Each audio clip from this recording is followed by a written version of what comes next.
It's April 5th, 2021. This is Roqe.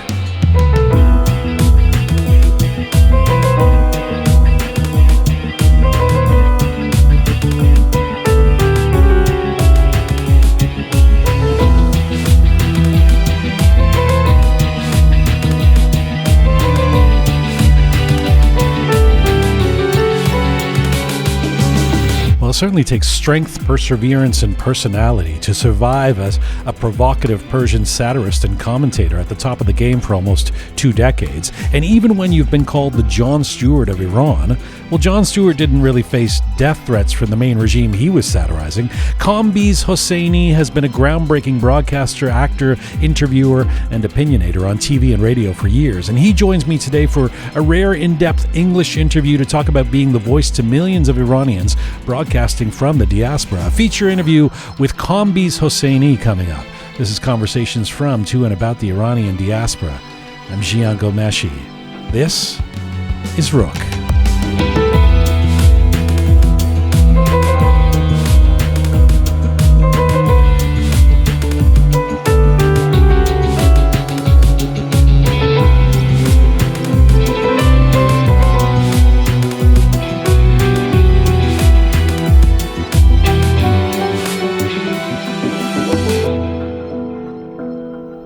Hi there, welcome to episode number 99 of Roqe.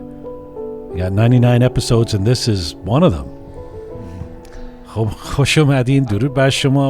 coming to you from Toronto, Canada, with a salute to all of you joining us from around the world. We are on our ongoing mission to build a new audiovisual encyclopedia of Iranian diaspora identity. You can find us on SoundCloud, on Spotify, Instagram, YouTube, iTunes, CastBox, and Telegram. Hello, the fabulous Kian. Hello, Jian. Hello, Groovy Shaya. Hi, Jian. And hello, Captain Reza. Hello, sir. Kambiz Hosseini. I'm a longtime fan of his.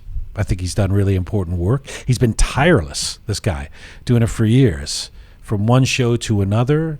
Weekly, there he is. There he is, interviewing, commenting, offering opinions, holding people to account. Very interested to talk to this guy, to pin this guy down a little bit. Me and Kambiz going in the ring together. I'm very, very happy that he's coming on the show, and he'll be joining us in just a few moments from New York City. I know you're a fan, right, Shaya? Oh, big time. Yeah, I'm a fan of Kambiz from the first episode of the Parazeet that I saw. Yeah. I became his fan. And apparently, Kian, you can't stand him. Is that correct? I don't know. It's just sometimes yeah, you say things about our guests. You're the king of putting words in my mouth. Shot you a look of horror. No, he puts you off. You're not sure. You're not sure if no, I'm kidding. I'm totally kidding. I had to. It all felt too deferential. I had to shake it up a bit. I know. We're all looking forward to having. Sounds interesting. Yes. This Thursday. So today is the 99th episode of Roqe. Crazy. And if I just do the math correctly, that means the next episode, number 100, our 100th episode, the sound of 3 people clapping. There are 3 people clapping for that. They're all in the studio. Our 100th episode also intersecting with the beginning of a week of festivities for our 1-year anniversary. We launched almost exactly a year ago. And we've been talking about the fact that for our 100th episode, we have a special guest. So I'm going to announce that guest right now. Are you going to do it? Why wait? Yeah. Captain Reza was coming up with all kinds of contests and things like we were supposed to, I don't know, hang something and like ask people if they can identify. It was getting complicated. So let's just announce it.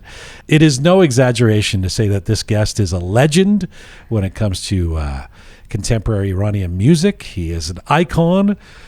It's Shaya. Shaya is the 100. Shaya is going to be we're keeping it in-house. No, he is an iconic, beloved, respected Iranian-American composer, songwriter, instrumentalist. He's the man with the satin voice. Faramaz Aslani is going to be our guest for the 100th episode. We're clapping. I'm excited. This is a new thing where we clap at the end. This is one of his first interviews ever, certainly the first one in years, broadcasting interviews in English. and certainly his most comprehensive one. I am so grateful, I know we all are, that Faramars is coming on the show. We're doing it on video as well. We'll be releasing both at the same time, the entire episode with video. This Thursday, our 100th episode, Faramars Aslani.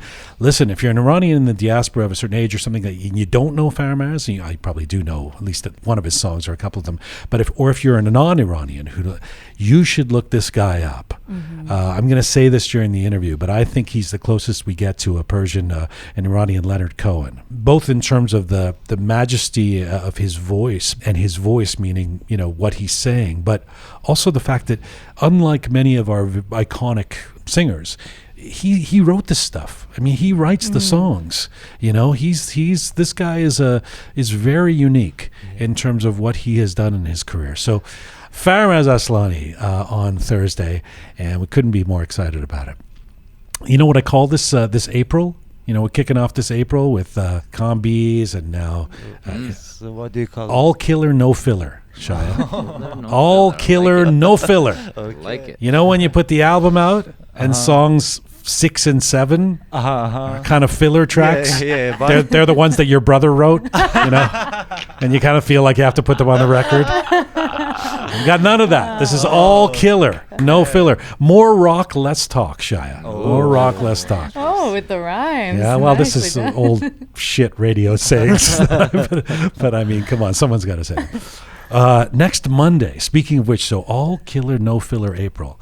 Next Monday, our 101st episode, Dr. Farzaneh Milani, the foremost expert on Iranian female writers, will join me for a chat about the impact and influence of Iranian women in literature, and particularly Forough Farrokhzad.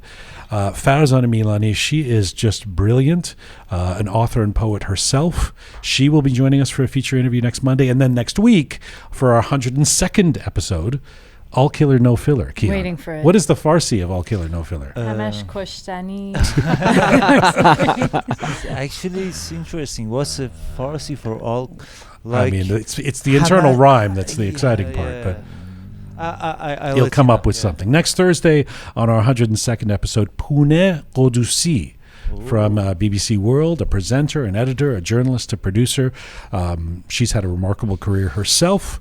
She will be joining us. So, looking forward to all of that. All killer, no filler. And we kicked things off, last week we had some great guests. Our Kimia Yousefi, she's burning up the charts with her Instagram. And, I think there's thousands and thousands of people have streamed our interview with her last Thursday. And, of course, Argavon and Bahadur Alas last week. We also had a great Friday night on Clubhouse. I think it was great for everybody except for me. Why? Well, because we were talking about language, we were talking about linguistics, and we were talking about accents and whether people are judged on the way they speak. We had some fabulous guests. You guys were all great, speaking. But I was able to rope in my dear sister, my brilliant sister. Oh, right. Dr. Jian Ghomeshi, I know where you're going with who this. is a linguistics, chair of the linguistics department at her university, and an author. And she was so impressive that at the end of the Clubhouse, I got all these messages. That was great. Your sister is amazing. I mean, as if this hasn't been what I've dealt with all my life. I don't know if Abbas Milani feels this way about Farzaneh Milani. But, it was just like, okay, yeah, I get it. My sister's great. I mean, people would say Clubhouse was so good.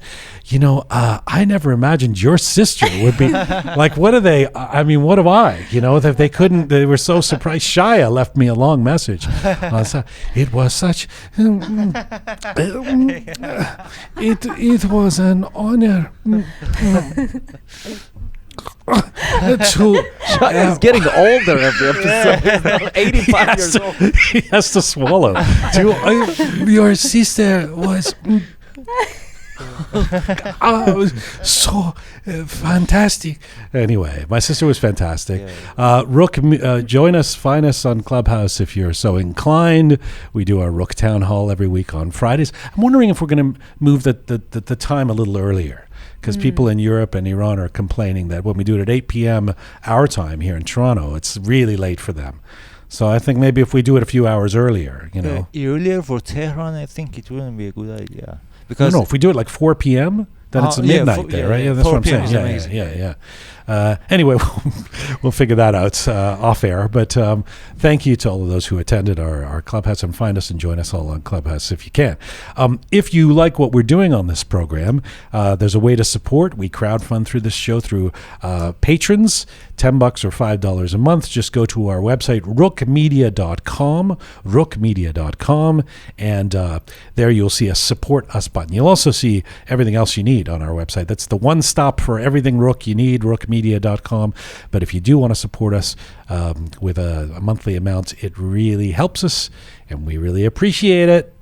And I know also based on Bahadur and Kimia last week, we have a lot of letters, right? My goodness, we have a lot of letters. My goodness, we have a lot of letters. Oh, quite the letters we have. My goodness. Well, fantastic. Day. We'll get to all of that with our letters of the week with Keon and Captain Reza and Groovy Shaya. Let us get to our feature guest. Here we go. My featured guest today is an Iranian-American political satirist, an actor, a TV and radio host, a monologist, and a human rights advocate. For many of you, he will need little introduction. Take a listen to this. سلام، من کامبیز حسینی هستم و این پلیتیک است ملت. برنامه‌ای برای سلام عرض می‌کنم من کامبیز حسینی، این پارادوکس 19 سلام، من کامبیز حسینی هستم، این 49مین پارازیت، برنامه‌ای که برای شماست. شما که حوصله اخبار رو ندارید و همه خبرها برای شما خبر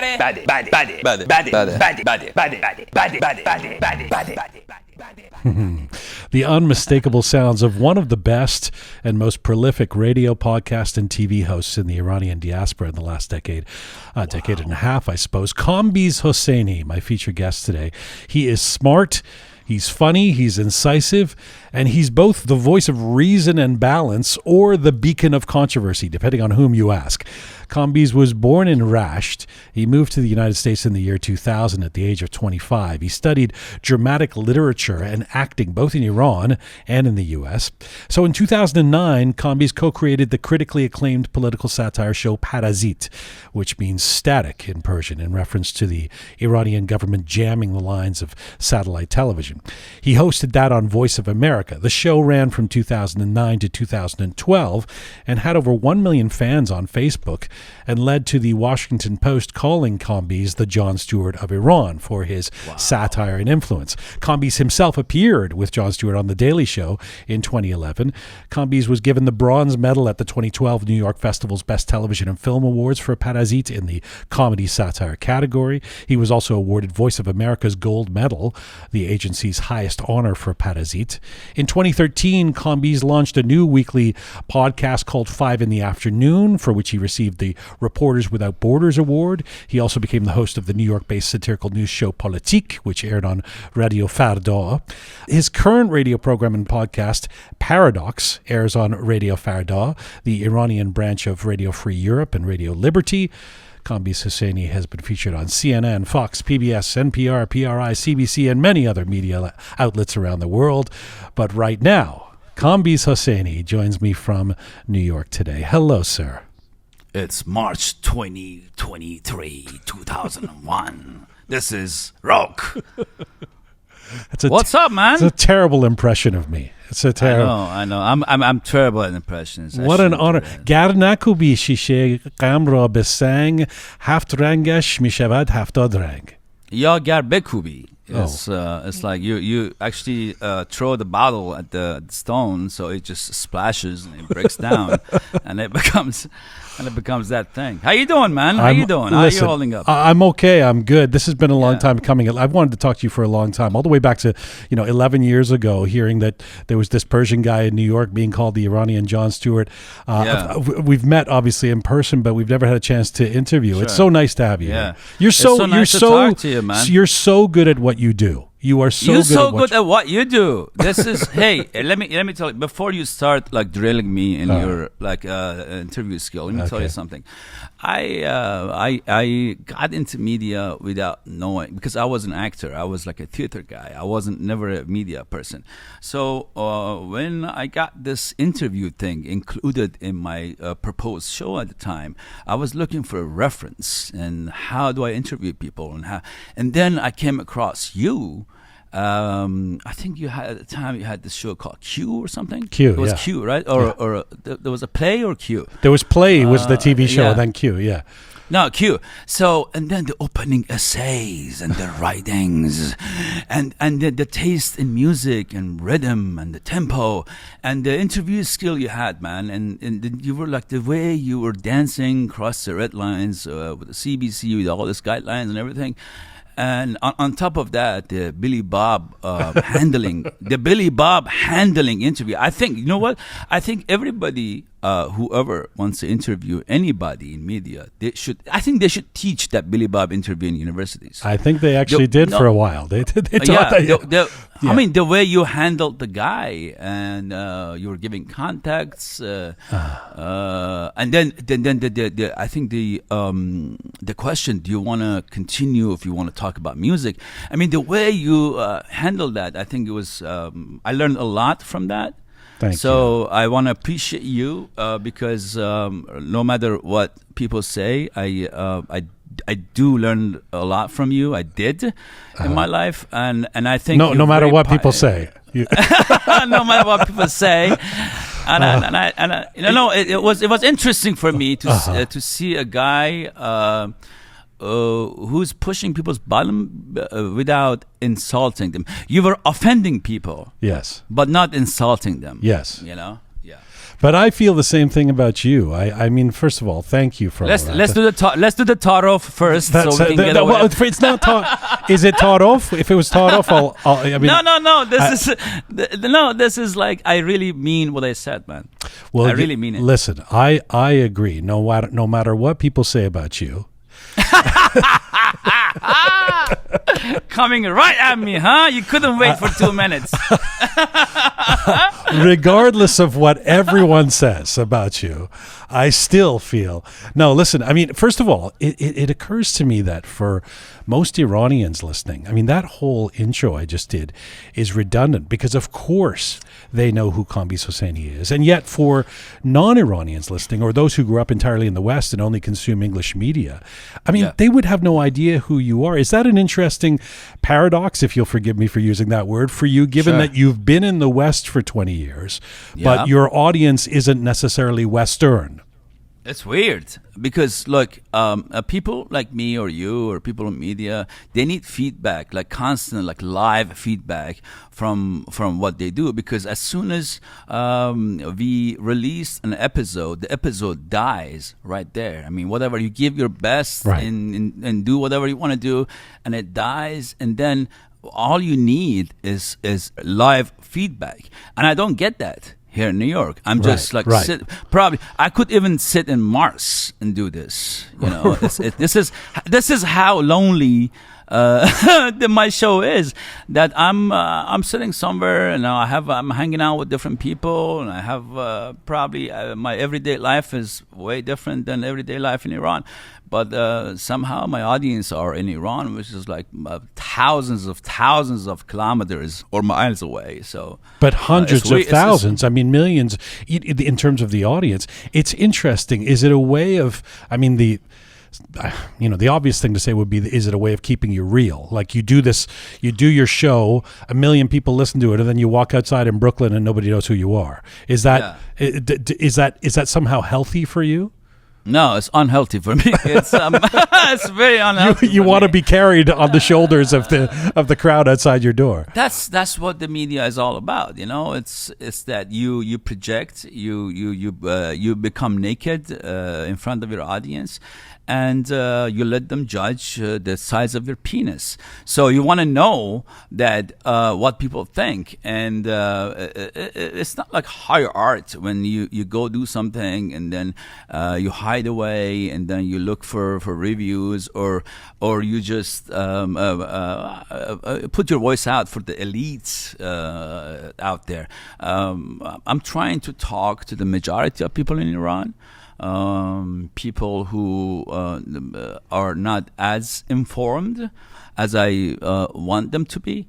So and I don't have no connection with them. It's really hard to, and I'm relying on social media a lot to find out. But you know how social media is. It's not, you can't rely on it. So it's really difficult. You've said quite a bit there. Let me pick up on those things. a few of the things you said. Do it. Do it, Jian Ghomeshi. Do it. Have you ever written a Jian? By the way, that was my question. Do you know what Jian? It is not lost on me that I'm named after a shit French car. It's not shit. It's actually cool. It's very actually cool right now. Is it making a comeback? The Jian car? I just know it was considered a lemon. No, but if you have a Jian in Canada right now, I think you can sell it for more than $50,000 or something. I've never even seen one in person. I've only seen pictures of them. No, I really. So my dad owned one. And he taught me how to drive with that shit. I'm telling you. So wait a second. I'm responsible for your career and your driving so far. All right. I mean, I'm enjoying this. You're responsible. No, you're responsible for the interview skill that I learned. Okay. You know, I'll take that. You are a great interviewer. I enjoy watching you. Let me ask you this though. I want to deconstruct what you just said, and we'll get to the penis and all the things you said there.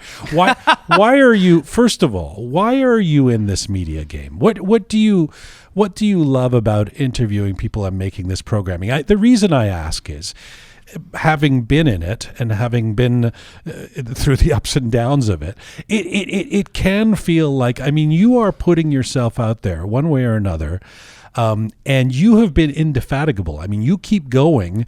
The show ends and you start a new show, and you keep going and you keep going. You're the Energizer Bunny. But it can, especially in media, especially when you're scrutinized, especially when you got to keep putting out new content, it can feel like knocking your head against the wall. So what is it that you love so much about doing this that makes you keep doing it? Look, I'm not a media, even though I saw really early media, but I was never like a media guy. I always thought that TV and radio are cheap, and I have to go after theater and cinema and the art that I can express myself fully. But at one point in my life, I got tired of counting my beers that I drink in a bar. And I, I didn't have any money. I was like a theater guy in Portland, Oregon, and it was like right after Bush war against Iraq, and so there were like so many playwrights that were writing Middle Eastern parts. I missed this part where you were in Oregon. That's interesting. I studied theater in Oregon 4 years. It's like, and then I became this hipster, poor artist who has to count his cigarettes, his drinks at bar. So I got just fucking tired of this, man. So I started like looking for how I can make more money doing what I do, and then I sold my soul to Persian media. Oh wow! What a Roqe way of putting this. There's No. But the other thing was, look, when you do theater, you only have like 600 people coming in your premiere every time. Yes. 300 people out of that 600 people. Look at you. They're all like above like 70-year-olds, by the way. So they're not like young people, like elite audience. 300 of them, they say, "Oh, you're great." The other 300, they say, "Oh, you suck." And the another premiere, these people switch. And I just got sick and tired of catering my message or my art to only 600 old people. So I'm like, how can I reach more to more people that they actually need to get informed? And to answer your question, I do what I do for myself. When I was 15 years old, a teenager looking in Iran and sitting in my small room full of books, and I was like a theater guy, right? I was like a, kind of a poet at the time. So I just like look around to get informed, more information. So I'm just catering for myself. The 15-year-old guy who's thirsty for information. Let me najat you a little bit here because najat me, najat me, Jian. because one wouldn't want to think that you only do this for you, because I think that you are someone passionate about society, passionate about trying to make a difference. But I was part of that society. I was part of the fucked up society that I was living in. So I'm the example of a generation that they just didn't have. Everything is blocked. In Iran, everything is blocked.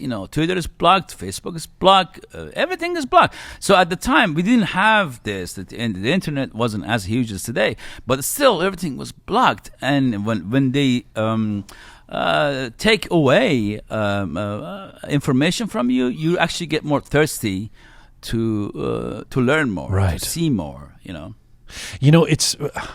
I mean, the thing about you is you just said you put yourself out there naked, and I understand what you're saying. At the same time, especially when you're doing interviews, it isn't supposed to be about you, right? It's supposed to be about the guest. But the interesting, this is kind of the paradox of Kambiz Hosseini, in the sense that you don't hide behind a postulate of objectivity all the time. You're not like a BBC news a newsman. You have opinions. You do monologues. You say what's on your mind.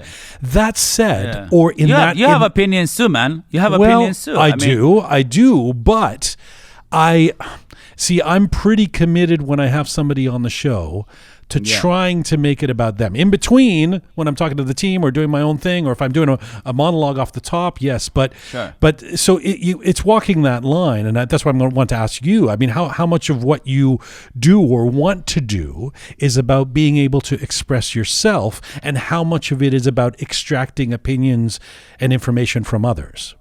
There are two parallel lines in what you're asking, but this parallel line meets somewhere in the future. Okay. You know what I mean? In an indefinite future, they meet somewhere. So I've tried to find a common, let's say, values or common shared values between these two. So I project that more. But if you're talking about my shows and what I do, to be honest, I try so hard to be myself. But I work in a certain media outlet that I have to obey the guidelines, and I always dance on the red lines that everybody does that, and everybody doesn't do that. This is what sets you apart. Everybody doesn't do that. In fact, everybody that I admire, they do that. Let's put it this way. Right. Because I mean, one of the things that I would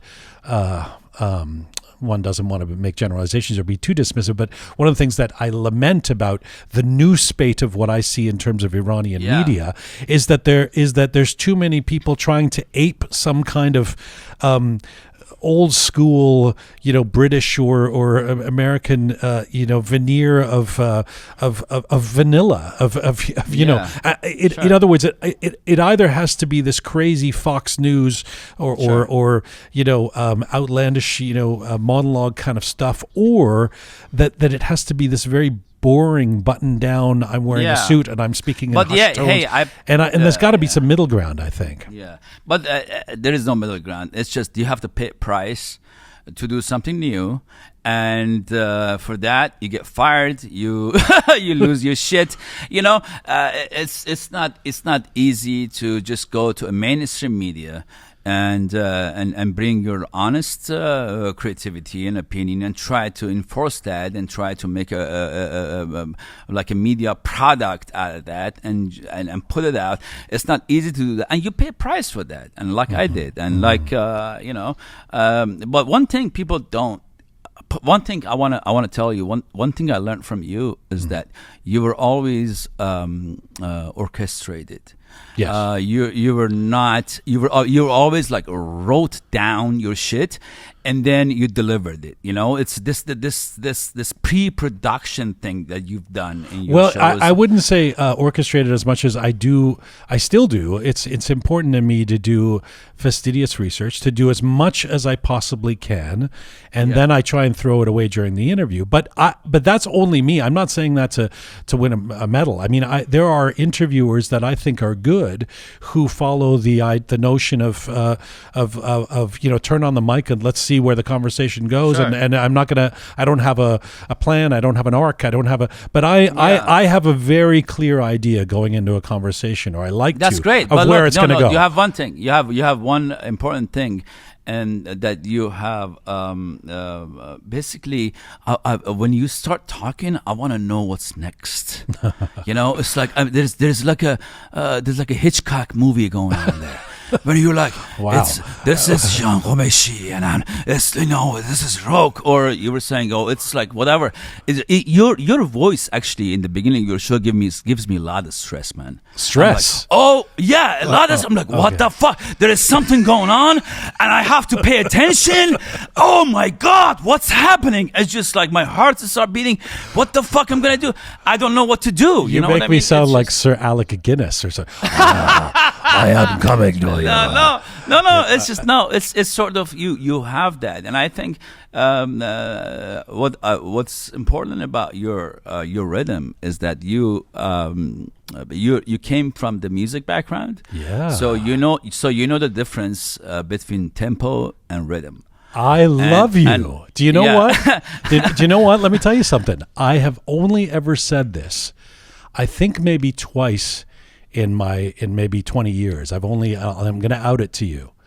My background is a drummer, when I start an interview, I listen to the person talking, and I count out the rhythm of the way they're talking, and I try and match the rhythm to bring them in, to make to bring comfort to the conversation, so we're dancing together. I literally It's obvious. It's obvious. Well, for me that really, I'm a music really, lover. you could actually for me. Yeah. I'm a failed musician, so it's obvious for me. I can count the rhythm, but it's obvious for me that this guy gets the rhythm, and he tries to, whenever the rhythm drops, you bring in something to pick it up. I don't know how interesting this conversation is to anyone. For people, yes, but I'm enjoying it. Yeah. But let me let me ask you this: Do you when I watch you and I listen to you, I mean, you are one of the masters of. You're very spontaneous. You're quick with a rebuttal. You're funny. How much research do you do? I mean, a lot. So that's. I mean, you are half winging it, but you're also orchestrated. You know what I do? I write the whole show, and then I rehearse it, and then when I rehearse it, I add some spontaneous stuff, and maybe some some topok and those things. But I write those things back to the script, and then I start acting the spontaneous ones. You know what I mean? I'm so glad. I'm very well scripted. That's what I'm saying. I'm so glad you said that, because I secretly do believe that the only way to be really good is to script, is to get yourself prepared as much as possible. And so to know that you do that, it makes sense to me, because you're so good at what you do. Part of your brilliance, Kambiz, has been and by the way, I mean, for people listening, this won't just be I won't just turn this into a complimenting each other fest, because I do want to hear. Yeah, why not? Let's do it. Let's do it. What's the problem with complimenting each other? What's the problem? What is the you know what they call this in the old school media? And my apologies to everyone for the vernacular here. We'll probably edit this out, but you know what they call this? What we used to call this a blowjob interview. When you're when you're just, I love you're that. Just, you're pleasuring each other. You're pleasuring each other. Part of look, dude. Here's the thing. I wanted to tell you this thing because I think I met you a couple of times, but we didn't get to talk about like deep into these things because we were in an occasion or situation that it was crowded and we couldn't talk so much. So this is actually the first time I'm getting to talk to you like person to person. That's why I'm saying this. There is no blowjob, which well, by the way, I have no problem with blowjobs. So that's just so you know. Fantastic. We've got it on the record. This you got it on record. You know what I was going to say is part of your and by the way, we've had the chance, like we've traded messages for about I don't know, 9 months, a year or something about doing this, and kind of part of me wanted the first real big conversation to be with record pressed on, because I just thought it would be more fun than so I'm enjoying this part of your brilliance is weaving in comedy, and you've suggested that wasn't always the intent. Like you did this public talk a couple of years ago where you said, I wasn't a comedian, they forced me to be one. What do you mean by that? Let me light up a cigarette so I can talk about that, because that's that requires a cigarette. Yeah, that requires a cigarette. Here's the thing, man. I was a kid, and I would basically sometimes in parties and like family parties and stuff, I would say something that I thought it was true, but half of people will laugh and the other half of people will get angry. So I've never, and then just because of the laugh I got, I thought, oh, okay, this is funny. But I always made people angry with whatever I thought that is funny that I'm going to say. I never thought I'm a very tragic person, actually. I'm a very sensitive guy. I'm sensitive towards what's going on. I think happy people are stupid. And no, seriously, with all the shit is going on around you in the world, how could you be fucking happy? There is no story in happy people's life. It's just the story about how people like people. I don't know. A and B are happy. End of the story. There is no story in there. But if you are sensitive towards your society, towards your society with sensitivities, you have to be a little bit like, you have to have a melancholy a little bit in your work. You can't just be like shiny happy, because there's lots of shit going on in the world right now, and then we can't do that. And but at some point in my life, I said those things that I thought they were tragic. People should cry. And then some people were like, started laughing at it, because the greatest comedy came from tragedy. Right. When you surpass this thing that when one like particular subject is so much tragic, and it's so much, it becomes absurd, and absurdity is funny. That's how I became a funny guy. I don't know how, but I've never wanted to. I'm very angry and I'm very serious about what I say, but if you laugh, good. But first of all, obviously it's a great device, right? You can ask probing questions or push your guests in a way that a straight interviewer cannot. I always think of this. I remember Jon Stewart interviewing Parvez Musharraf, the president of Pakistan, or prime minister of Pakistan, whatever he was at the time, and asking him questions that no sort of, network anchor would ever be able to ask Parvez Musharraf, like, I don't know. But he wasn't a network anchor, though. That's the thing. No, it was because he could do it as a comedian. No, you did the same thing, too, and you weren't a comedian. That's correct. That is correct. You weren't even a journalist. But well, that's also part of, I agree with you. That I'm saying it's a device. If you're a bit of a personality, you can say, well, I'm not really an official, I'm just sort of, in fact, when my show on CBC got so big that it was so important and everything, it made it more difficult for me to do interviews, because the expectation was that it was an important interview. Sure. And so then I have to stay within the lines. Yeah, exactly. And you interview everybody. But the thing is, man, here's the thing. The way that I'm continuing with the blowjob situation. Oh boy. The way that you conducted those interviews and not getting emotional when people pushed your buttons. Lots of people in your interviews that watch many of your interviews, they pushed your buttons, but you came back, and instead of getting them, because human instinct is, I've done it in my interviews, and people push my button, and I came back and say, who the fuck are you talking to me like that? You know what I mean? But you never done that. That's not helpful. You know why? It's because it's the edict is the audience is smart. Trust the audience. The audience will ultimately know what's going on in a good interview. But people can put you on top of the world, and they can destroy you. Oh, that's true too. So that's true too. I just mean in terms of the actual broadcast. People can. You don't have to spell it out for them. If somebody's being, unhelpful during an interview, the audience can hear that. If Jian Ghomeshi is not playing along with you, my dad's cousin, in an interview. That cousin. He is. Yeah. You're related to Ghomeshi. Yes. Can we finish this interview now? You didn't enjoy your interview with him, huh? I didn't, but at the same time, I don't know, man. I don't want to talk about it. It brings more controversy to something. It's very old. It doesn't matter. It doesn't matter. Yeah, it doesn't matter anymore. The question but that comes up. He's a brilliant songwriter, though. He's a brilliant songwriter. The question that comes up for me, and notoriously not an easy interview. You weren't alone, and I've never interviewed him, and part of the reason has been because he's been like, no, let's not do it. But it raises an interesting question, which is because on the Sina Valiolo show, you said.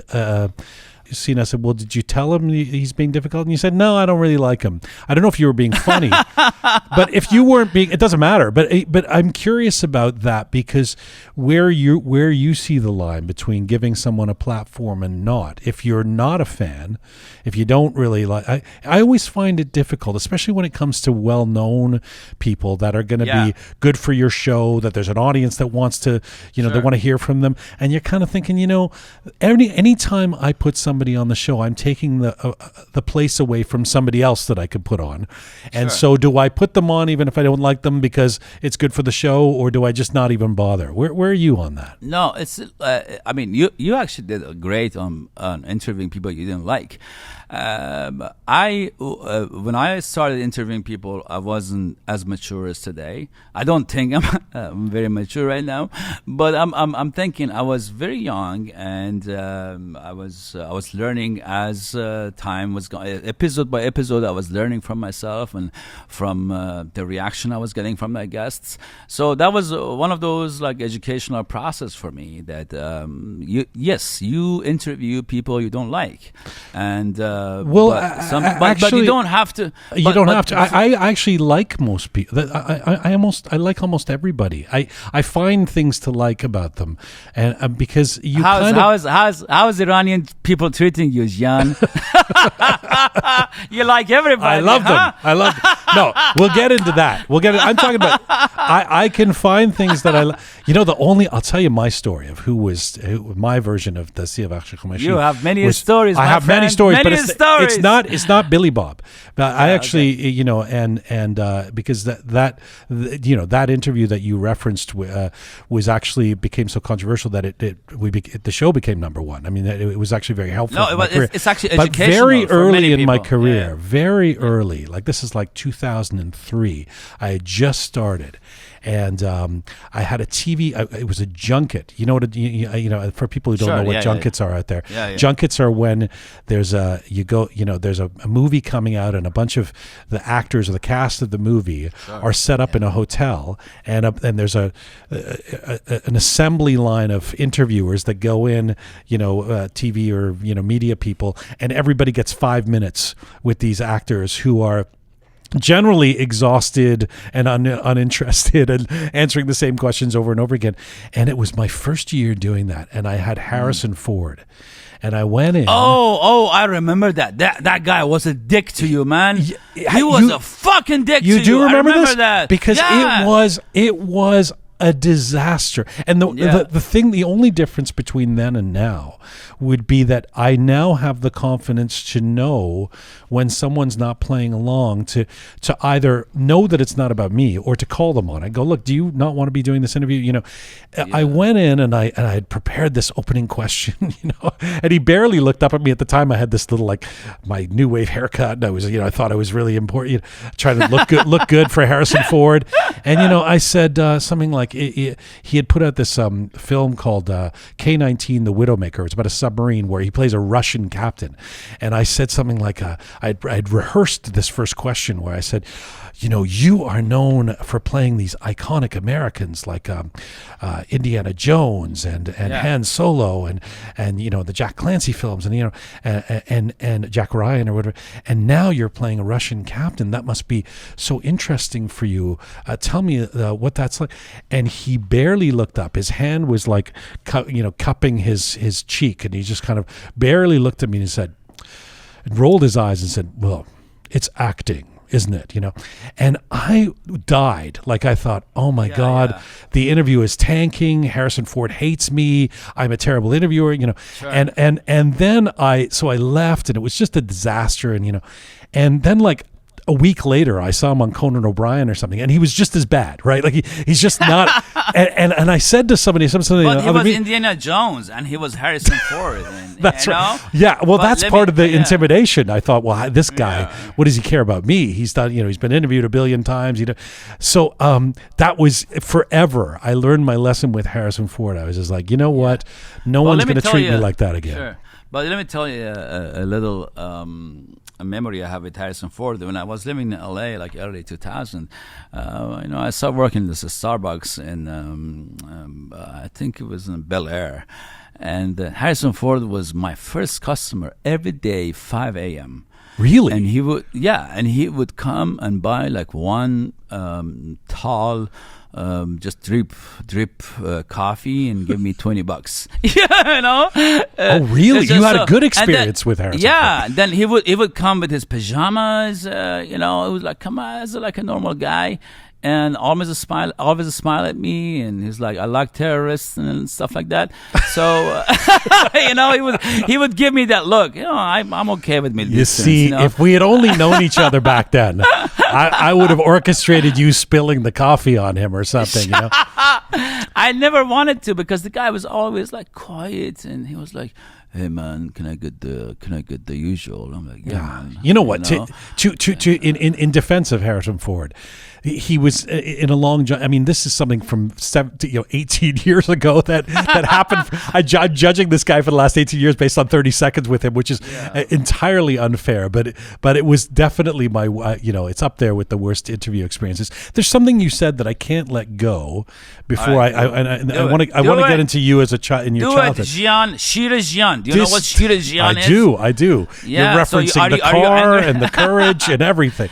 Yeah. You've definitely done your homework. If you said you're a tragic person. Yes. Okay, first of all, did you mean that you see the world in tragic ways, or you see your own life as tragic? Both. Wow.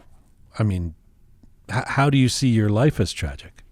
It's that I've been in love 18 times and never made it happen. Feeling loved is something you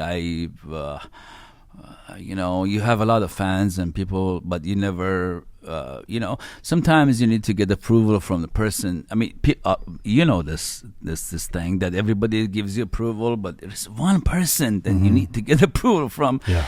And he or she doesn't give you the approval, and that means you did nothing in your life, So that part of my life it's always been tragic. I've never got approval for what I do from people I love.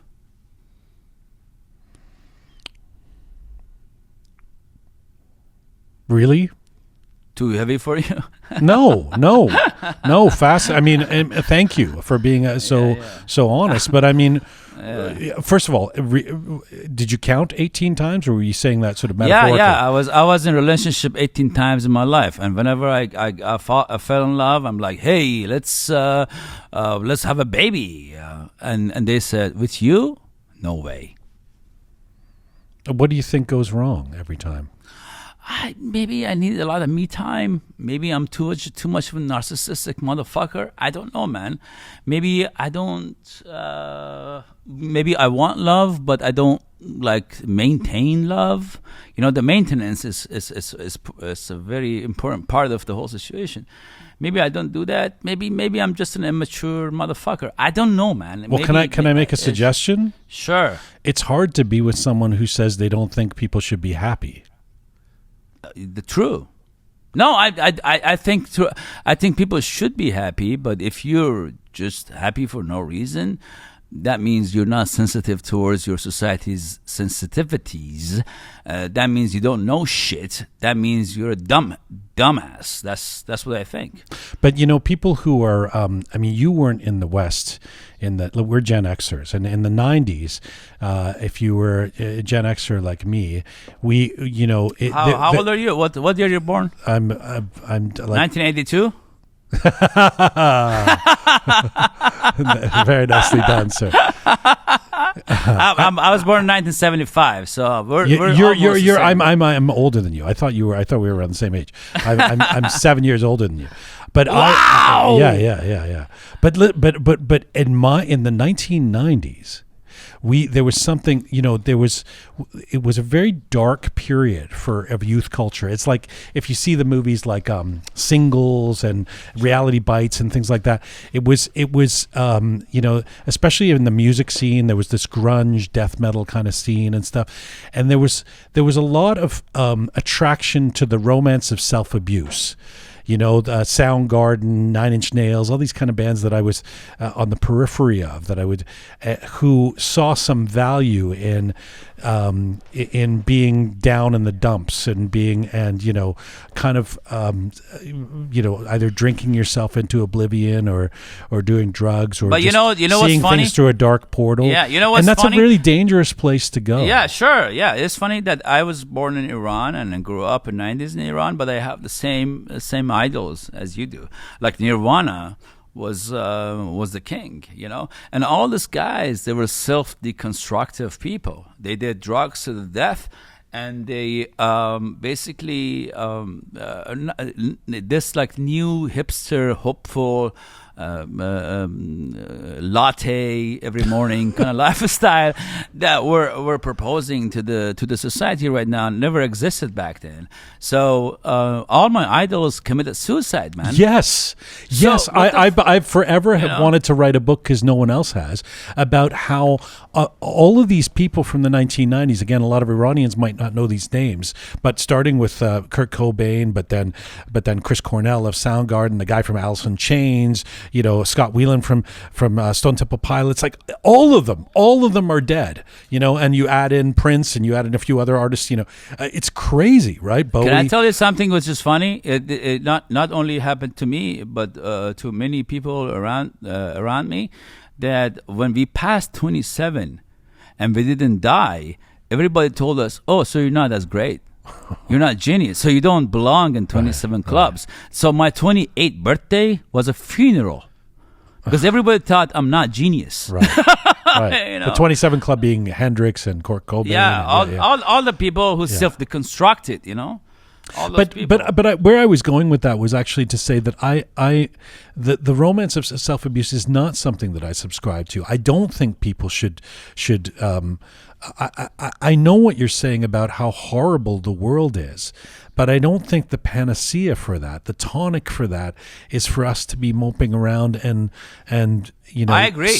I totally agree with you. Listen, I've been through shit in my life. I know you've been through shit in your life. You have two options: succumb or surmount. And if you're going to surmount, you cannot be down in the dumps 24/7. It's not going to serve you. It's not going to serve you with others too, in relationships. I agree. I totally agree with you in all you say, but regarding going through shit in your life, it's only that there is no other way, man. Everybody who's putting their voice out and they're getting shit, there is no way that you cannot put your voice out and not get shit. But at the same time, in the beginning of my career, I was I was a little bit not appreciative to people that they make me look good. You know, I mean, now I'm a different guy. Now everybody who works with me in my show, I know they're trying so hard to make me look good. So I'm more appreciative towards them. Yeah. But in the beginning, I was like, I'm bringing the shit, so you have to follow. Yeah. You know. So I was a little bit, not very nice. I hear you. I've learned those lessons as well. Yeah. But now, I mean, as I'm growing older, I mean, I learned that people who make you look good, they deserve appreciation. Yeah. You know, I want to come back to what dealing with detractors and things like that. Let me. I'm curious a little bit about your not a little bit. I'm curious about your story as how you ended up being this guy who lives in Brooklyn and broadcasts to millions of people who are. You have a huge fan base. It's such an interesting story of how you became this guy. What was little Kambiz Hosseini, a little kid in Rasht in the north of Iran in the late 70s and early 80s? How would you describe that kid? I was a radio host when I was 10 years old. I was hosting this very popular children's show called the Islamic Blossom Revolution or whatever. Yes, and I think it was called the Islamic Revolution Blossom. Yeah. And then my job was to brainwash kids that their dads were in the war, and my job was, if your dad is not coming back, don't worry. I mean, if he's dead, don't worry. You should go. He's in heaven, and you should go to heaven too. And then I was very famous when I was a kid. So the whole celebrity status thingy. Wait a second. Somebody would. What? I don't understand. You're a 10-year-old kid who has to go on and say it's okay to go to war and you're going to go to heaven. I mean, basically, that we know that part, that tragically young people were sent to the front lines of the Iran-Iraq war. But were you given? How did you get selected to be this guy? It's just like it was a talent show. They came to my school and they came to my class and they asked. There was I remember that it was like a class of Insha. That was the only class I was good at. If it was like a math class, I wouldn't be picked. It was Insha, when you like a speech class. You know, you write essays and you read your essays in front of everybody else.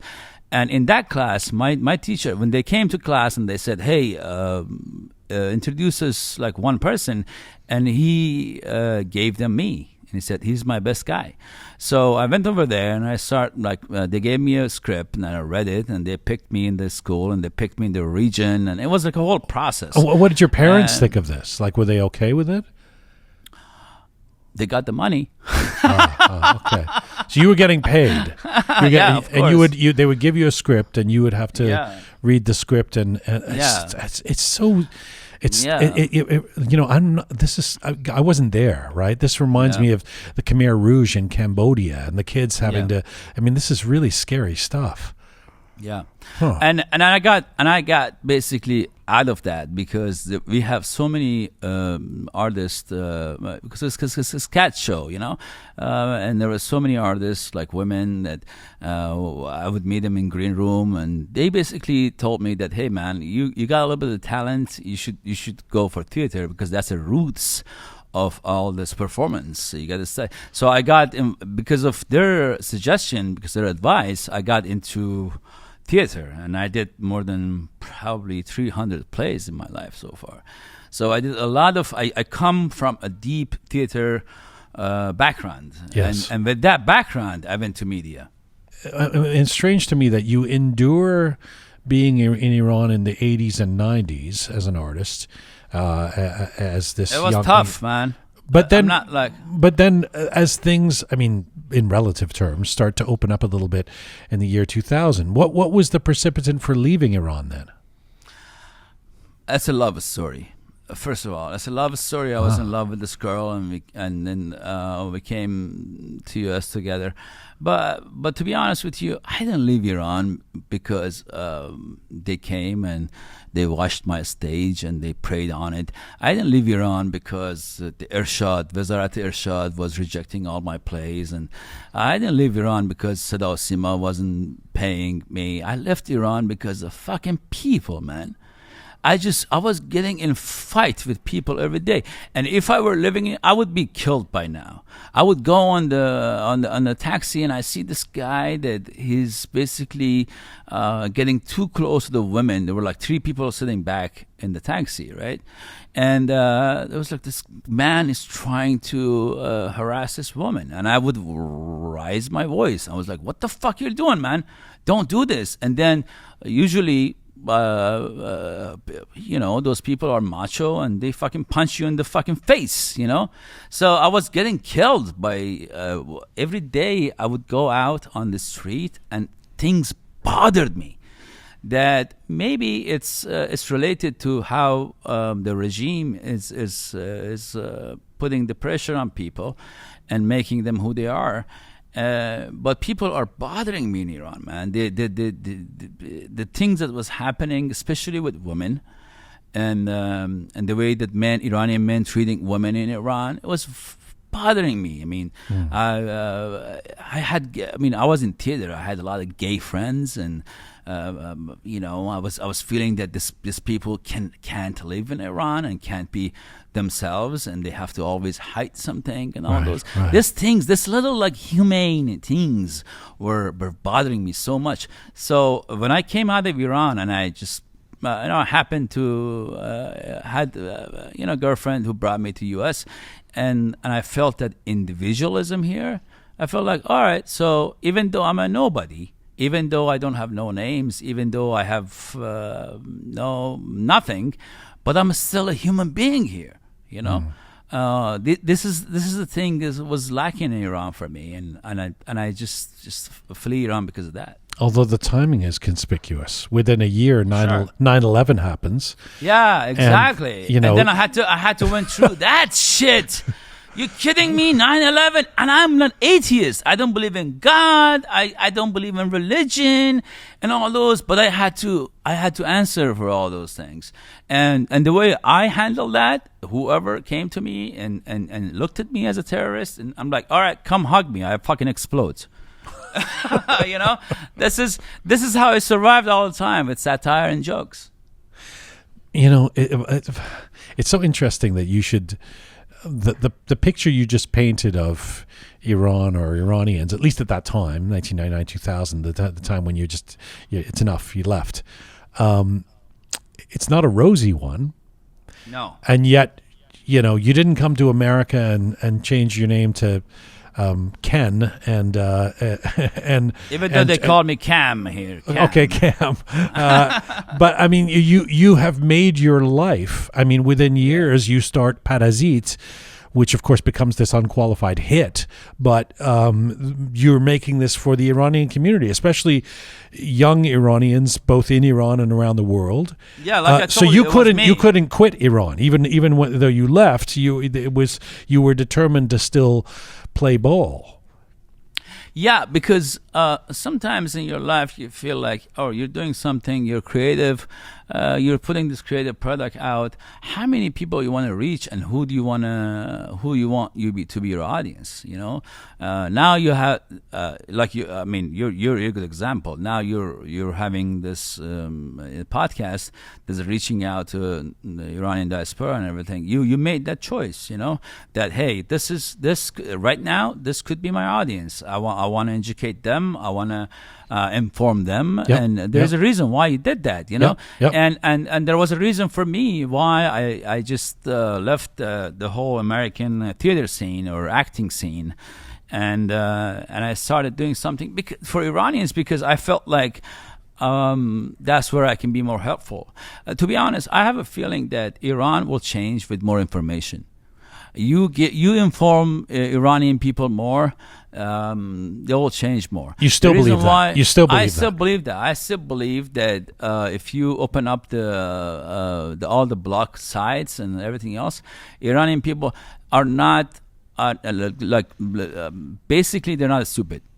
if they're not just informed because they haven't seen the information wasn't available for them. So if you make this information available for people, I think this is how Iran will change. I mean, ironically, isn't part of the information not available because of you? Because Parazeet became such a hit that they closed down YouTube. I tried. My job is to inform people. First, before comedy, before me getting satisfaction with my own creativity, and before like getting like my adrenaline up because people laughed at my joke or anything like that, what I enjoy more is when I inform people on something and I get response from people. And people come back to me and say, hey, we got that. We got what you wanted to say. No, what I was actually referencing was, I don't know if the story is true, but you know how YouTube is famously not available in Iran or very difficult to access, that Parazeet was part of that you guys were such a success that was what forced the hand of the Iranian government, the regime, to start shutting down platforms. I remember one. I remember that this police was saying that it's actually a soundbite out there that he says that this reporter was asking about the traffic situation in Iran, and it was like, we got traffic under control because Friday nights we don't have much traffic on the streets, and there was like exact hours that my show or our show was broadcasting. So it was like a huge deal at the time, you know. But saying that, I have to like acknowledge something, that the Parazeet wasn't like a one-man show. Even though I wrote the concept, I wrote the narrative, I wrote all the scripts. But my partner at the same time, Saman, helped so much to cater this show to people, and this collaborative work that we had together made it happen. It wasn't a one-man show. Do you have a sense, Kambiz, it's funny to watch though the interviews with you from that time, 10, 11 years ago on CNN or on The Daily Show, and you're kind of like you're kind of like kids who've just put out their first album and it's gone #1. I mean, it's like you guys are just like blindsided. What's happening? Do you have a sense now, a decade removed, why this became such a sensation? I think, first of all, I think it's because the courage that we had to fight our bosses and try to put something new, put our word out. I mean, I didn't say anything on air that I didn't believe. And when I wanted to go ahead and self-censor myself and do something, I just hated myself, and I didn't do it. And I just fought for all those words that I said. And when it became a success, or when people got noticed, I was so happy because it was my word. It was something I believed. It wasn't something that somebody else told me what to say. You know what I mean? I wasn't forced to say those things. They were actually my beliefs. That's why I was so happy at the time. I'm still happy today that after that show, so many, products has been created in Iranian media that they used that experience that we did. Yes. And I'm so happy for that. Yeah. Why did it end? There's confusion about that on the internet, at least. What is the story? What happened with VOA? Why did you had a hit show and it ended after 3 years? It's complicated, but I don't have like one answer for this. So I don't really. To be honest, I don't even know. To be honest, I don't even know what happened. There are legal things that I can talk about I can't talk about. But at the same time, I never understood why it ended. But definitely, I think it was more personal than professional. How do you now? VOA, BBC, Iran International, like all of these networks, as I've keenly learned over the last year doing Roqe and heard the voices of Iranians talk about these networks and stuff, everyone has a theory about, who's funding these networks and, therefore whose interests they have in mind, and therefore, the people who are on these networks are just mouthpieces. How do you navigate, Kambiz, what network to be on, given that there are interests involved? Yeah, I always say, look at my content, not where I get the money from. So it doesn't matter where you get the money from. It matters what you say. Maybe I have a mutual interest with the American government at some point, which I do. I definitely do. I work for Radio Free Europe now. It's an American-funded entity. It's an NGO.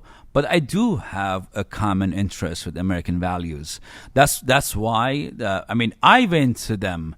It's not like they're telling me what to say. But hey, freedom, democracy, freedom of speech, and all the shit that you see in America, most of it, I want for Iranian people too. So we have me as a character, as a guy, as a media personality. I have something in common with that mission. So that's how I survive. And at the same time, I always tell people, listen to what I say, not where I get the money from. Oh, so assuming that any network that we're talking about would give you that creative and editorial. Not any network. No. I'm asking the question. I'm asking about any network. If you had the editorial autonomy, if they said, do whatever you want, would you go to any network? Yeah, I would do the same. You would. If there's no, you'd go on Iran International or BBC Persian. No. Or I mean, the show that I broadcast last week is what I wanted to do. It doesn't matter what network I'm on. That's my show, man. Okay. That's it. I mean, I'm happy that I'm in a network that they're broadcasting my stuff. I love it. If I go everywhere else, this is my show. I don't change. You do have this. I want to come back to what we talked about earlier in terms of the detractors, because you have this massive fan base. It's funny that you started the interview going, no matter what they say about you, there are folks that are not fans of yours. That's not going to come as a surprise to you. It comes with the territory. I mean, and even a decade ago, you were telling Jon Stewart, I remember when he interviewed you, whatever you do, they have a problem with you. They say, do something else. Yeah. That was 10 years ago. That can only have amplified. How do you deal with what I have learned around not that it's limited to Iranians. I mean, this is the nature of social media and society these days in general.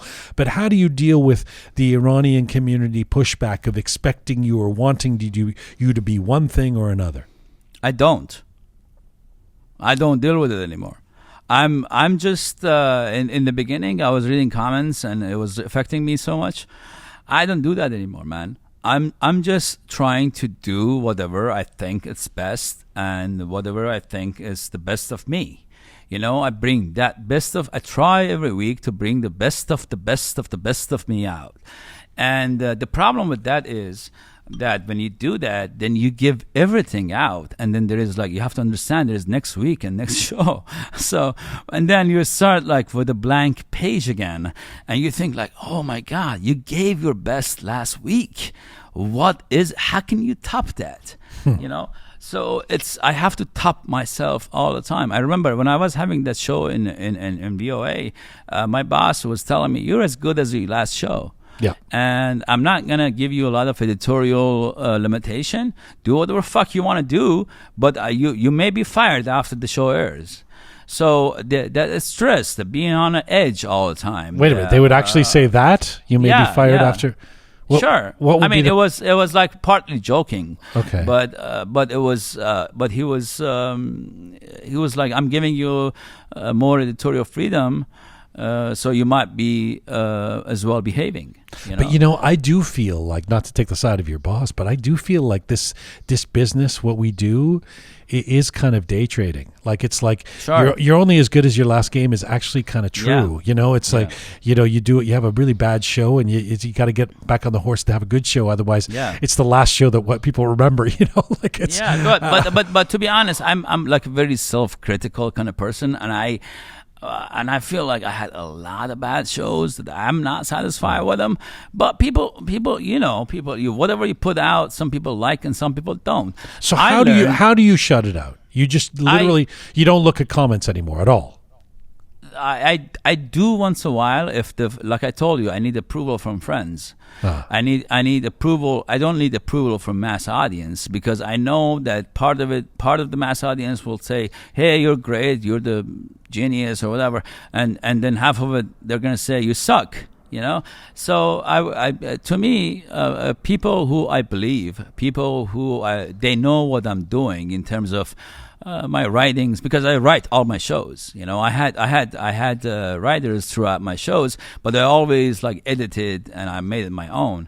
So I'm not only a host. I write my shit. One of the things I liked about you was like your opening essays in Q. Yes. I don't know who wrote those. Me. But the writing and the delivery and the stress you're giving me, that I always wanted to know what your next sentence is. So it's like you deliver a sentence, and I'm like, what's the next one? What's the next one? What's the next one? So that thing, it just, I try to apply that in my work, that I need to make people thirsty for next sentence all the time. But speaking of like some people like it and some people not, can you explain to me, because you would have a really interesting insight into this given what you've done for the last 2 decades. Can you explain from your perspective why the Iranian diaspora is so factionalized?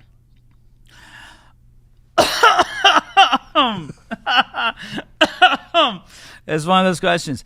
Hey, it's a very complicated question you're asking right now, because the thing about Iranians is that they're passing the red lights in Iran, and then they'll give a shit about it, and they come to Sweden and they stand behind the red line at 3 a.m. for 15 minutes.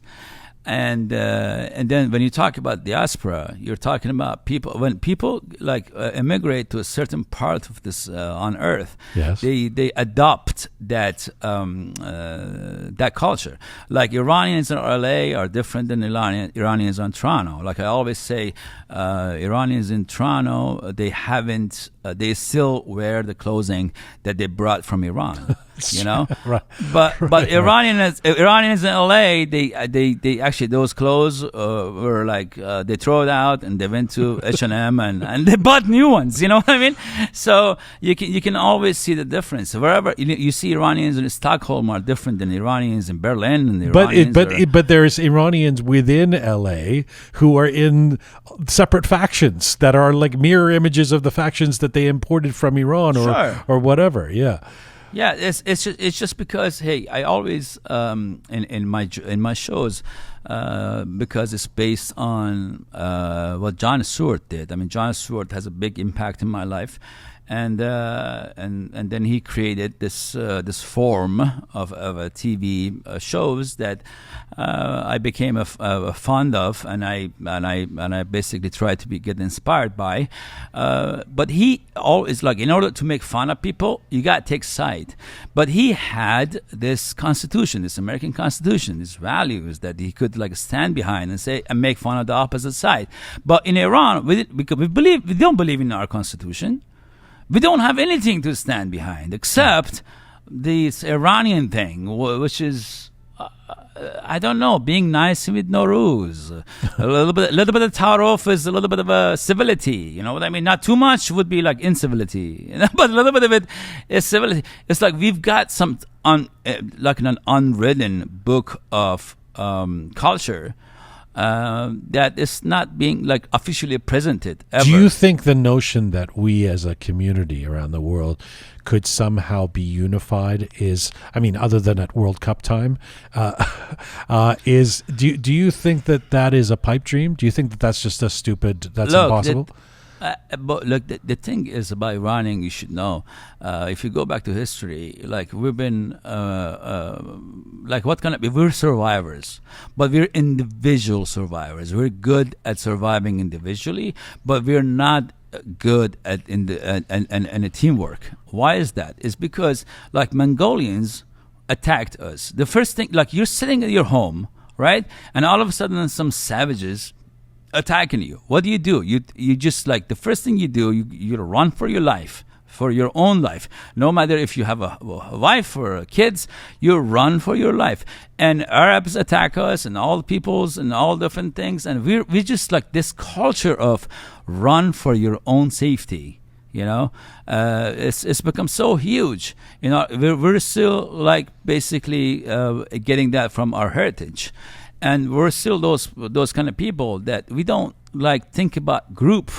We think about surviving because this is how we actually was able to survive and be who we are today. In some cases, we have to run from a brutal regime. You did an interview a little over a year ago talking about how agents of the regime had been threatening you. Yeah. And in fact, you said they'd not been doing so for years and it started again. Yeah. Are you still getting those threats, and how do you deal with being under constant threat from the regime? Well, the threats are always, I mean, they became different now. They used to like write an email to me or call me or text me and stuff like that. But right now the threats is more like they want to do more damage. They want to basically hack your social media. They want to the whole cancel culture to start from them. They want to.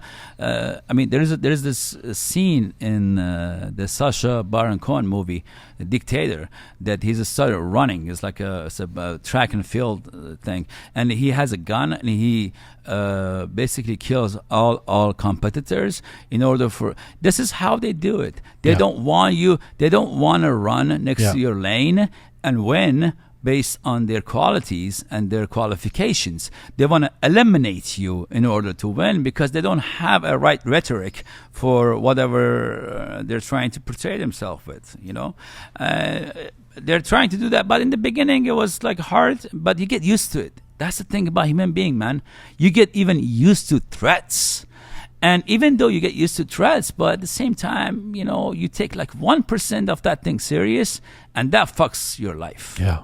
Because you're always... I mean, do you ever think about not speaking out? Like, do you ever think about being, about just, you know... I can't, man. It's one of the things that is important in your life is your identity, you know? Yes. I mean, think about who you are. I mean, why you have this show right now is because this is your identity. Yes. And I don't allow them to take my identity away from me, you know? Yes. And no, never. You know, before I let you go, you said something interesting recently at that talk you did, the Oslo talk. You said you are somebody living in exile, and I thought that was an interesting choice of word, because intrinsic to using the word exile is the implication that you would return if you could, I guess, to Iran. Would you? I don't. I love the food. Definitely. Well, you can come to Toronto for that. You don't need to go all the way to Iran. I know. I love Banu a lot. I mean, Banu is my favorite restaurant. But I don't know, man. I mean, time has passed so much, and I lived more of my life in America than in Iran. I would love to go back. I would love to be able to do what I do in Iran, but I don't know if I go back, they're going to accept me as who I am. You know, I don't know. It's just one of those things that you have to do in order to understand. If I had right now, I can even go to North Korea, but I can't go to Iran. I can go into any country that I want except Iran that I was born at. You know what I mean? So it's one of those things. I have to go back, and if everything is clear for me to go back, and I can still go back, but I can't get out. Yes, I understand. You know what I mean? Yeah, I can relate. Yeah, but to answer your question, yes, I would love to go back, and I would love to see if I'm happy there and everything. But it all depends. Time has changed. People has changed. The new generation, like we were talking about, we're Generation X, right? Me and you. And all this, I don't know about this millennials, man. I don't like fully trust it. That is correct. I'm not sure. Correct. I'm not we sure shouldn't trust them as Gen Xers. Yeah, they're like, no, exactly. I don't know about like, I don't Uber share and. I don't know about like fuck this guy, fuck that guy. I don't know about the cancel culture, man. I don't know about that. Even though I'm like in a moral point of view, I stand. But our generation, you know what we did? We put Obama, a black guy, in office, and they were having a hard time to take Trump out. So. And they did it with our help. They couldn't do it. They did this. Just millennials, man. I don't see him as something productive. Maybe this is controversial. People are going to like attack me on this. You were doing so well using crass words through most of the interview, but now you've really done it. Hey man, I really I can't tell you enough about how much I enjoy talking to you and how much I valued this. Really, Volkan. Yeah, cheers. Final question. What is the best part of what you do these days? When I get a message from a certain audience saying I listened to your show and I decided to not commit suicide anymore. When I hear a woman messaging me saying, "Hey man, my husband listened to your other show and he's not violent towards me anymore." When I get a message from a gay or lesbian or non-binary person calling me and saying, "Hey, so and so listened to your show and they're treating me better now," the actual impact. The actual impact on the ground makes me more alive, makes me like, even though if it's not mass of people, like I don't go for, like I don't want like to change the half of the society, but one or two like individuals, when they send me these messages, I live for those moments. Beautifully said. Thank you, my brother. Thank you for taking the time. Thank you for the energy. Thank you so much for doing this. That you refuse to be on camera because you're too handsome. I just came from this like 1 month vacation, and I look like Robinson Crusoe. Many people love that look. That's a very attractive look. Thank you. Thank you so much. I look forward to the next time. You're so great. Thank you. Khuda. Yeah, let's do it. Yeah, bye-bye. Kambiz Hosseini, an Iranian-American political satirist, actor, TV and radio host. His current program and podcast, Paradox, airs on Radio Farda. That's the Iranian branch of Radio Free Europe, Radio Liberty. Kambiz Hosseini joined me from New York City today.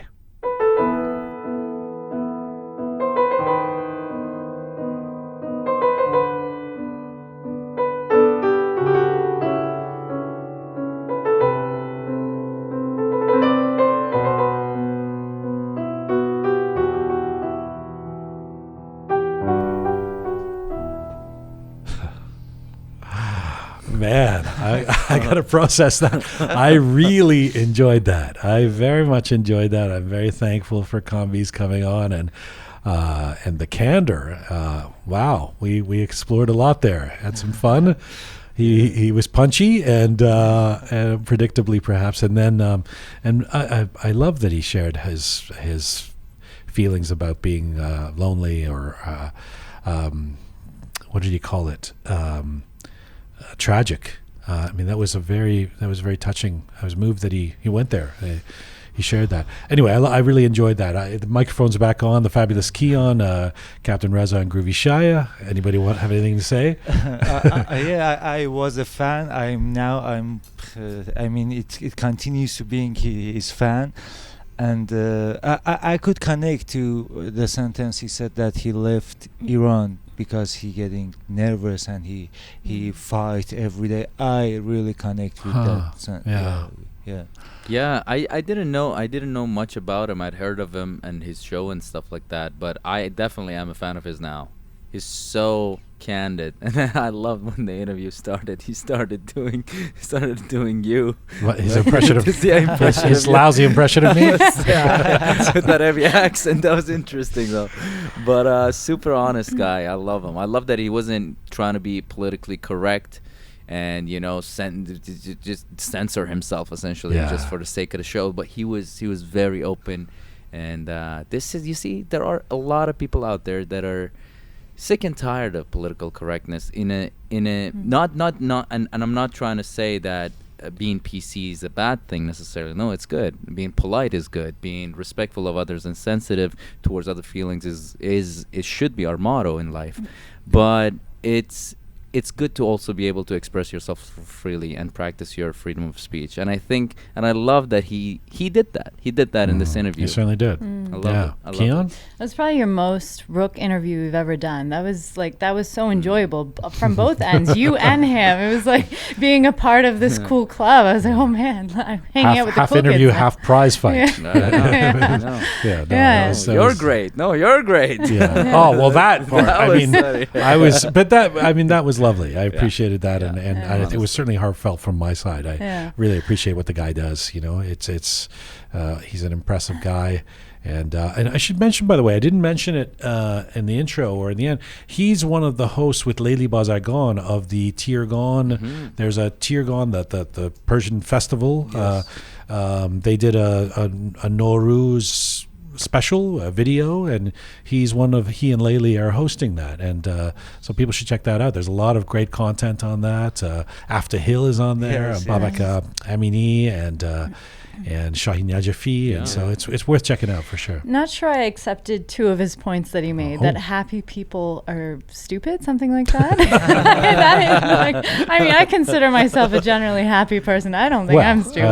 And second one being that millennials aren't going to make a difference, something like that. I took some offense to that one. I'm surrounded by millennials. I was wondering about you guys as he was saying that. They're going to get us, Kambiz. That was a generalization. They're coming for us. Yeah. So you're a millennial, Kiana. Yes, Reza.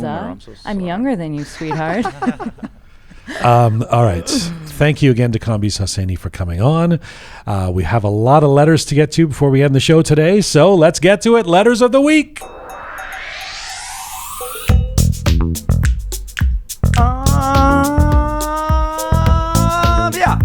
It's getting louder and louder every week. I appreciate Reza's enthusiasm for this segment. Please, Keon, what do we have in the letters bag? What are you focusing on? All right. So last week on episode 98, we had British-Iranian cultural commentator Kimia Yousefi on the show. So Kimia Yousefi, who goes by O Kimia and has this massive video channel where she does these funny videos, which are fabulous and kind of untangles Persian stereotypes and Persian language stuff in a really very funny way. It's hilarious. So on Instagram, we have username Serela21 says, I really enjoyed listening to Kimia Jun. I love how confidently she speaks, and she should definitely pursue her artistic talent.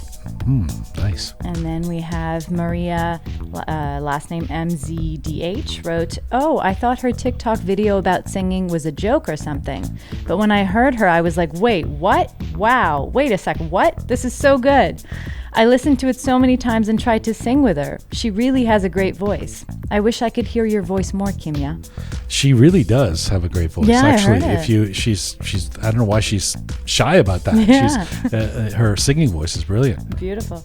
And then we have username Me the Book Reader wrote, she is perfect. I mean that. I literally enjoyed every second of that. So funny, so beautiful. She has a lovely voice. I like it so much. Honestly, I've listened to it so many times. She's a nice source for British accents. And by the way she speaks Persian is really cute. She should punch them in the nose when they make fun of her on my behalf. I wish her all the best. Wow. And that's in reference to her saying that whenever she speaks Farsi, a lot of the Iranian, at the restaurant that she works at, Iranians, give her shit for it, I guess. Yeah. We're used to that, Keon. We sure at the are, restaurant Jian. we work at. I brought this up on Friday at Clubhouse, actually. Yeah. You know, I get a lot of... It's not just Persians speaking English who get judged. It's some of us speaking That's right. Persian that sometimes people... we try, and it's, yeah. you know, we have an accent, obviously, and our Farsi isn't that good. Even when sometimes people say, oh, it's so cute, I feel like, oh, great, so I sound like a kid. Right, I get that too. But that is probably what I sound like. What else you got there? All right, so we got username Bess Ressin wrote, yes, they make their table messy and dirty and say, she's earning money to do this. Although I've never been a waitress, it is sad for me to see my people act like this. So this is in reference to Kimia saying that despite the fact she has a law degree, she decided to work in a restaurant for a while. She's no longer working there, but she was working there, and she would take some guff from Iranians, surprisingly enough, especially when they would find out that she has a law degree. Exactly. So like, oh, you know, and we actually put up a video of that today on our Instagram, a clip, a Roqe moment of her talking about that, because it's a very interesting insight to some of the people in our community. Not everybody, but you know, once in a while you get a few of those in our community, unfortunately. And so moving on YouTube we have username Ali, last name J, wrote, I've just been introduced to your channel. The thing I love first about your podcast is the music on the show. And the episodes are great too. Very nice. Thank you, Ali J. All right, as well, last week on episode 97, we had Iranian-Canadian YouTuber Bahadur Alast on the show. So on YouTube, we have Ali Reza Monemi wrote, I sneaked in as a Bahadur fan, only to figure out that I'm missing 96 episodes. Happy Nowruz, Roqe. Nice. We like Bahadur fans. Thank you. And then we have Sam Spear wrote, Bahadur connects the entire world through what we have in common. He does. Beautiful. And then username... We should explain Bahadur, in case you missed it. Please check out the episode. But Bahadur does kind of a language game where he pits different nations and languages and nationalities against each other and finds common words in them. Yeah. It's a beautiful exercise, and it's big on YouTube, and so that's what people are referencing. And then we have username Kittens wrote, loved it. Bahadur is the best. What a nice and kind guy. You make us Iranians so proud. And I just subscribed to Roqe thanks to the Bahadur episode. On a side note, I just wanted to recommend for everyone to listen to the Roqe episode series dedicated to the Shah and the Revolution, starting with the Abbas Milani interview. What I love about this channel is that it makes many of us born or raised outside of Iran more connected. Wow. Isn't that lovely? Love that. Love that you went back and did that. Bahadur. Bahadur. Yes. My God. Let's start with your name. Kim. Docht. Get it right, Jian. Bahadur. Bahadur. There you go. Oh my God. Your Farsi's better than mine now. Yes, well, yes. All right. Then we have Dmitry Khasanov wrote, Bahadur, be yourself and stay in your position. Your channel is very important for human connections all around the world. You help people to know each other. Thank you so much, and God bless you and your family. Very nice. Very beautiful. And then Gloria McCarthy wrote, listening to this was so enjoyable. Bahadur should do this more often. And I loved how he mentioned the Irish Manx video, my favorite one on his channel. Yeah, it's a really interesting video, actually. Irish Manx, the language within that small area, the language differences and commonalities. Yeah. That's beautiful. Look at that. It's time for the letter of the week. The letter of the week! I love this one. It just goes to show how important his YouTube channel is. So stay with me here. So Neda Jansipar on YouTube wrote, this episode reminded me of when my father visited me in India years ago. He spoke very little, if at all, any English, but managed to communicate in an invented language comprised of a mixture of Farsi, Hindi, and English. I would often come home to find him sitting with a neighbor, laboriously engaged in conversation, discussing anything from food to world news to even teaching them how to play backgammon. They would simply love exploring common words between Hindi and Persian. Dad once said they had figured out the guesswork was actually quite engaging and more fun than trying to look up the words in the English dictionary first. Nice. Isn't that lovely? That's a nice letter. Yeah. Thank you for making that the letter of the week. And thank you. Who was that? This was Neda Jansipar. Neda. Thank you, Neda John. Thank you, Keon. Thank you, Captain Reza, Groovy Shaya. This is full time for Roqe for today. Thanks to all you guys who've written in, by the way. We love getting your letters and your posts, and we try to read as many of them as we can. We sometimes have to edit them to fit as many as we can in, but thank you for sending them. If you want to check out anything to do with Roqe, see all of our back episodes, see that series on the Shah and the Pahlavi years, 40 years later, you can find all of that at our website, roqemedia.com, where you can also become a patron, roqemedia.com. Thanks to the amazing team who put this show together: producer Susan, Ponce the artist, Thoughtful Nagin, the fabulous Keon, Savvy, Roham, Ahay Mehrdad, Master Mohammed, Chef Haas, Captain Reza, and Groovy Shaya. Thanks to those of you subscribing. You can do it on all our platforms. Find me on Instagram at Jian Ghomeshi. Mizun Bashi.